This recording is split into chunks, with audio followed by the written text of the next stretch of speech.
আসসালামু আলাইকুম দর্শক। এবার ইরান ইসরায়েলে হামলা চালালো শক্তিশালী সিজ্জিল ক্ষেপণাস্ত্র দিয়ে।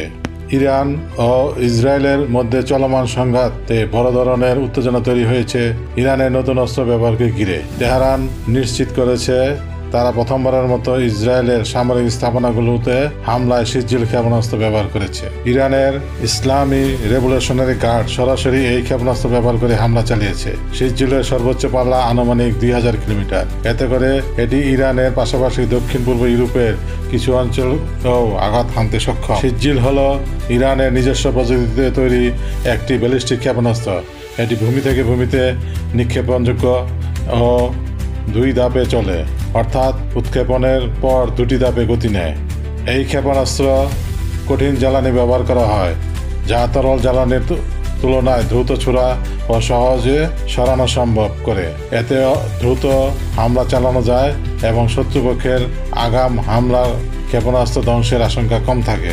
এই ক্ষেপণাস্ত্রের দৈর্ঘ্য প্রায় 18 মিটার এবং ব্যাস 1.25 মিটার। এটি প্রায় 23,600 কেজি ওজনের এবং 700 কেজি পর্যন্ত বিস্ফোরক বহন করতে পারে। ডেইলি ইরান মিলিটারি নামের একটি এক্স হ্যান্ডেলে বলা হয়, অভিযানের দ্বাদশ ধাপে একাধিক সিজ্জিল ক্ষেপণাস্ত্র ছোড়া হয়। এসব ক্ষেপণাস্ত্রের লক্ষ্য ছিল অধিকৃত ফিলিস্তিন। সিজ্জিলের সবচেয়ে বড় সুবিধা হলো এর দ্রুত উৎক্ষেপণ ক্ষমতা। এটি ছোড়ার আগে আলাদা করে জ্বালানি ভরার দরকার হয় না, ফলে যে কোনো সময় গোপনে স্থান বদল করে হামলা চালানো যায়। শত্রুপক্ষের রাডার ও প্রতিরক্ষা ব্যবস্থা ফাঁকি দিয়ে লক্ষ্যবস্তুতে পৌঁছাতে এটি সক্ষম। এমনকি ইসরায়েলের আয়রন ডোম ও আরও সিস্টেমের মতো উন্নত প্রতিরক্ষা ব্যবস্থাও একে প্রতিহত করতে হিমশিম খায় বলে ধারণা করা হয়।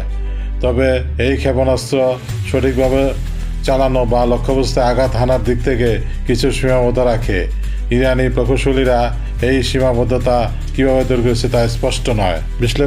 বিশ্লেষকরা বলছেন, সিজ্জিল ইরানের জন্য একটি বড় কৌশলগত পরিবর্তন আনতে পারে, কারণ এই ক্ষেপণাস্ত্রের মাধ্যমে সরাসরি ইরান থেকেই ইসরায়েলকে টার্গেট করা সম্ভব। এই ক্ষেপণাস্ত্র থাকায় ইরানকে আর হিজবুল্লাহ, সিরিয়া বা ইরাকের মিত্রদের মাধ্যমে হামলা চালাতে হয় না। এটি তাদের নিজস্ব মাটি থেকেই প্রতিপক্ষে আঘাত করার শক্তি দিয়েছে। দ্রুত উৎক্ষেপণযোগ্য হওয়ায় ইসরায়েলের প্রতিরক্ষা ব্যবস্থা অনেক সময় আগাম সতর্ক হতে পারে না। এর ফলে প্রতিক্রিয়া জানানোর সময় সীমিত হয়ে যায়। ইরান দাবি করেছে, সিজ্জিল ইসরায়েলের প্রতিরক্ষা ভেদ করে গুরুত্বপূর্ণ স্থাপনাগুলোতে আঘাত এনেছে। এই দাবি যদি সত্যি হয়, তাহলে ইসরায়েলের প্রতিরক্ষা ব্যবস্থার দক্ষতা নিয়ে প্রশ্ন উঠবে। ভিডিওটি ভালো লাগলে চ্যানেলটি সাবস্ক্রাইব করে অবশ্যই আমাদের পাশে থাকবেন। ধন্যবাদ।